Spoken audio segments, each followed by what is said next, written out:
তা আমার আলোচনা আমি শেষ করে দিলাম, প্রশ্ন উত্তরে চলে যাচ্ছি। উঠার দরকার নাই, বসে থাকো, প্রশ্ন উত্তর দিয়ে একবারে বৈঠক শেষে দোয়া পড়ে আমরা উঠব।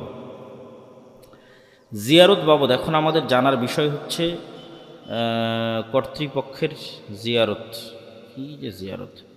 হাদিস অস্বীকার শুধু কোরআনের অনুসারী জান্নাতি না জাহান্নামে? হাদিস অস্বীকার যদি কেউ করে প্রকাশ্যে, সে কাফের। হাদিস অস্বীকার যদি কেউ করে তাহলে সে কাফের। ইসলামের ভাষায় একজন ছেলের কি কি দেখে একটা মেয়ের পরিবার তাদের মেয়ে দিবে? ইসলামের ভাষায় একজন ছেলের কি কি দেখে একটা মেয়ের পরিবার তাদের মেয়ে দিবে? ছেলের মধ্যে পার্সোনালিটি, ব্যক্তিত্ব, আত্মমর্যাদা, এটা হলো আসল। দায়িত্ব নেওয়ার মানসিকতা, এটা আসল।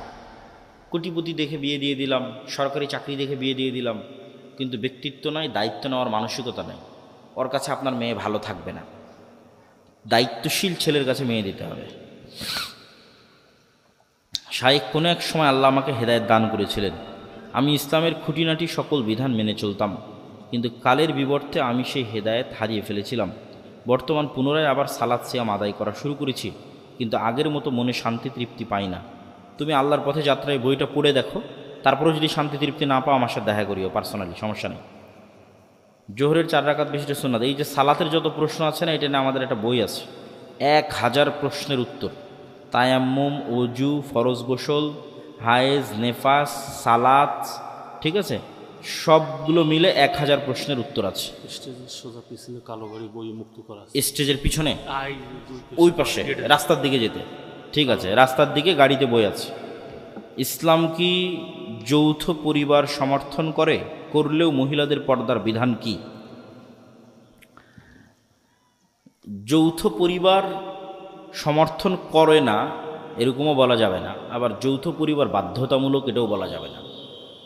এখন আমি যদি ছেলে হই, তাহলে আমার ওপর শুধু আমার স্ত্রী আর ছেলে মেয়ের দায়িত্ব এটা নয়, আমার ওপর আমার বাপ মায়েরও দায়িত্ব আছে।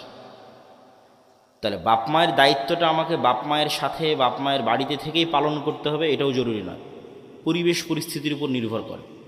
এখন যৌথ ফ্যামিলিতে যদি থাকা হয়, সেক্ষেত্রে পর্দার বিধানে মাহরাম এবং নন মাহরাম মেনটেন করা একটু কষ্টকর হয়। তো মাহরাম এবং নন মাহরাম মেনটেন করার ক্ষেত্রে একটু সতর্ক থাকলে, পরিবারের সকল সদস্য আন্তরিক থাকলে, সহযোগিতাপূর্ণ থাকলে, এটাও অত কঠিন নয়। একটু কষ্টকর কিন্তু অত কঠিন নয়। ভবিষ্যতে একজন আদর্শ মা হওয়ার জন্য কী ধরনের প্রস্তুতি নেওয়া যেতে পারে, এ সম্পর্কে একটু বিস্তারিত আলোচনা করবেন। আদর্শ মা হওয়ার জন্য 2টি জিনিস লাগবে, লজ্জা এবং জ্ঞান। লজ্জা এবং জ্ঞান। পোশাকের লজ্জা নয়, অন্তরের লজ্জা। পোশাকের পর্দা নয়, অন্তরের শরম, অন্তরের হায়া, মনের শরম, মনের হায়া। যে মা যত লজ্জাশীলা, সে তত ভালো মা, সে তত আদর্শ মা, এবং তার সন্তান তত শক্তিশালী, পাওয়ারফুল, বীর বিক্রম, মহাবীর হবে, বিদ্রোহী বিপ্লবী হবে। আর 2 নম্বর হচ্ছে জ্ঞান। জ্ঞান থাকলে আত্মমর্যাদা তৈরি হয়, যে কোনো পরিবেশ পরিস্থিতিকে ট্যাকেল দেওয়া যায়, নিজের সন্তান সন্ততিকে শেখানো যায়, পাড়া প্রতিবেশী আত্মীয় স্বজনকে শেখানো যায়। জ্ঞান অর্জন করতে হবে, লজ্জাশীলা হতে হবে। শাইখ সহি শুদ্ধভাবে কোরআন শিক্ষার কোনো বই? আমাদের তাজবিদের একটা বই আছে, পৃথিবীর সর্বশ্রেষ্ঠ তাজবিদের বই, চিত্রসহ তাজবিদ শিক্ষা, আর তাজবিদ আল মুসাওয়ার। এই বইটার উপর অনলাইনে অনেক কোর্সও আছে। এই বইটাকে সামনে রেখে অনলাইনের কোর্সগুলো করলে আশা করি কোরআন শুদ্ধ হবে ইনশাল্লাহ। ব্যাংকে টাকা রেখে সেই টাকা থেকে যে লাভ আসবে, লাভের টাকা যদি গরিব দুঃখীদের মাঝে বন্টন করে দেই, তাহলে আমার আসল টাকাটা আমার জন্য হালাল হবে কি? প্রথমত চেষ্টা করতে হবে ব্যাংক থেকে কোনো প্রকার অতিরিক্ত লভ্যাংশ না নেওয়ার। যদি নিতে হয় তাহলে সেটা নিজের কাছে ব্যয় না করে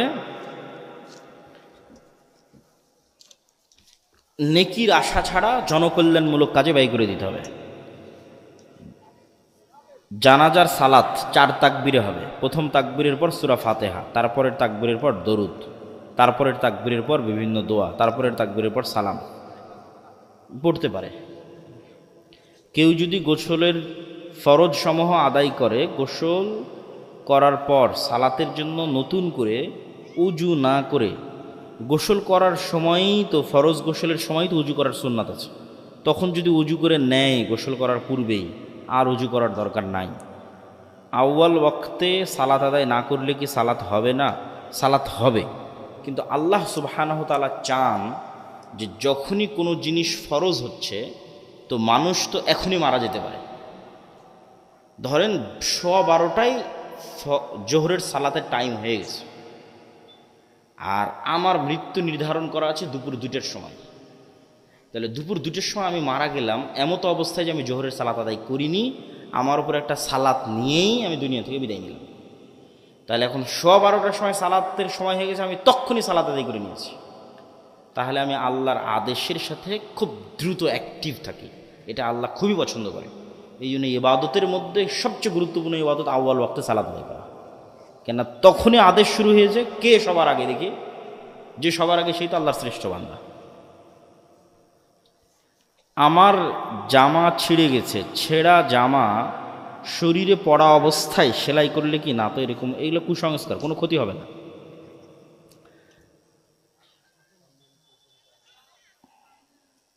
আমার স্বামী গোসল শেষে যে গামছা দিয়ে শরীর মোছেন, আমি সেই গামছা দিয়ে মাথার ভেজা চুল মুছেন, এতে কোনো ক্ষতি হবে কিনা? কোনো ক্ষতি হবে না।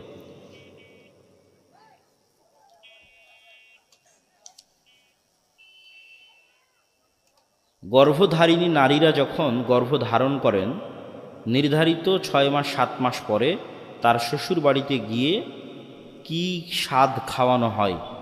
গর্ভধারিণী নারীর উপর তার শ্বশুর বাড়ি থেকে এটা বাধ্যতামূলক হয়ে থাকে। এগুলো কুসংস্কার, এগুলো কিচ্ছু নাই। গর্ভধারিণী নারী যদি কিছু করতে চায় তাহলে দুটো জিনিস করতে পারে। ইহুদিরা একটা জিনিস করায়, আর আমরা মুসলমানেরা আর একটা জিনিস করতে পারি। ইহুদিরা করাই হচ্ছে প্রচুর পরিমাণে গণিত এবং অঙ্ক করতে বলে মাকে, যে তুমি প্রচুর পরিমাণে গণিত এবং অঙ্কের সাথে কানেক্টেড থাকো, তাহলে ছেলে মেধাবী হবে, প্রচুর ব্রেনি হবে। আর আমরা করতে পারি, গর্ভধারণ অবস্থায় মা প্রচুর পরিমাণে কোরআন তেলাওয়াত করতে পারে, কোরআন খতম দিতে পারে, সালাত আদায় করতে পারে, এবং নিজের মনকে শান্ত, তাকে তার উপর জুলুম না করা, অত্যাচার না করা, কষ্ট না দেওয়া, মন ভালো রাখা। কেন প্রত্যেকটার প্রভাব ওই সন্তানের উপর গিয়ে পড়ে যে সন্তান পেটে আছে। আমি পর্দা করি, আমার স্বামীর তেমন সামর্থ্য নেই আমাকে আলাদা বাড়ি বানিয়ে দেওয়ার। আমার দেবরসহ আমরা এক বাড়িতেই থাকি, আমার পক্ষে সারাদিন মাথা থেকে পা পর্যন্ত শরীর থেকে সংসারের কাজ করা সম্ভব নয়, তাই সাধারণ ঢিলেঢালা পোশাক পরে বাড়ির কাজ করি। আপনি যা করছেন ঠিকই আছে, তবে এটার থেকেও প্রমাণ পাওয়া যায় যে আসলে টাকার প্রয়োজন কত। পর্দার জন্য আসলে টাকার খুব দরকার। ভালো পর্দার টাকা ছাড়া ভালো পর্দা করানো যায় না। এই জন্য যুবকরা তোমরা বেশি করে টাকা ইনকাম করার চেষ্টা করো যারা বিয়ে করতে চাচ্ছ। তবে আপনি যেটা অবলম্বন করছেন ঢিলেঢালা পোশাক পরে, এটাতে সমস্যা নেই, এটা ঠিক আছে। এটাতেই আল্লাহ সুবহানাহু ওয়া তাআলা আপনার অন্তরের পর্দাকে আল্লাহ সুবহানাহু ওয়া তাআলা গ্রহণ করবে ইনশাআল্লাহ, এবং আপনার চেষ্টাকে। আমার মামা শ্বশুর বাড়িতে এসেছেন, আমার শাশুড়ি মা তাকে যথেষ্ট আপ্যায়ন করেছেন, তাই মামা শ্বশুরের সামনে নিজেকে বের হওয়ার প্রয়োজন মনে করিনি। আমি বের হইনি এবং কথাও বলিনি। লম্বা প্রশ্ন। সালাদের সময় কথা বলা কি জায়েজ? তাহাজ্জুদ সালাত আদায় শেষে ঘুমিয়ে তাই ফজরের জামাত পায়নি, এতে কোনো পাপ হবে কি? ফজরের সালাত জামাত না পেলে পরে পড়ে নেবেন, কিন্তু নিয়মিত এটা হওয়া যাবে না। রাস্তা অনেক লম্বা প্রশ্ন। যারা অসৎ পথে টাকা ইনকাম করবে তাদের কি হবে? আর যারা পৃথিবীতে হারাম টাকায় দান ও আচরণ ভালো কাজ করবে তারা কি জান্নাত পাবে? হারাম টাকায় আবার দান হয় নাকি?